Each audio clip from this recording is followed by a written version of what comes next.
dərc edər, tamamilə. Mənim üçün lazımdır ki, ictimaiyyət, əhali mənim çıxışımı olduğu kimi versinlər. Çünki o vaxtları o rəsmi qəzetdə o olduğu kimi verilməmişdi, bəzisi bir səs verilmişdi, bir səs verilməmişdi, olduğu kimi necə yazılmışdı, necə verilsin.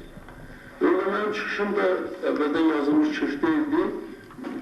Mən çıxışımda mənim bir o vaxt Moskvadan gətirdiyim diktafonum vardı. Naxçıvandan olan bir deputat vardı, bir yerdə otururdu.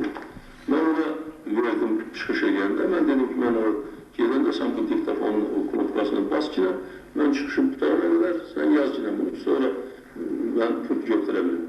Mən hər şeyi sizə açıqlanıyorum. Bu da bunu çox yaxşı elədi. Bu adam da indi gələr ki, haradasa polis rəisidir, Naxçıvandan deputatıdır, Allah verdi Həsənov. Bunu çox yaxşı elədi. Və o vaxtlar mən bu salonda oturarkən çoxları mənə yaxın gəlmirdilər. Bu həmişə mənim yanımda otururdu. Və sübut eləmək istəyirdi ki, mənim yanımda oturur, çox sağ olsun. Və bəzən bu prezidiuma bu zapiskalar verənlər mən buna verdim, dedim, apar verginəm onu, onu verirdi, çox yaxşı xidmət edirdi.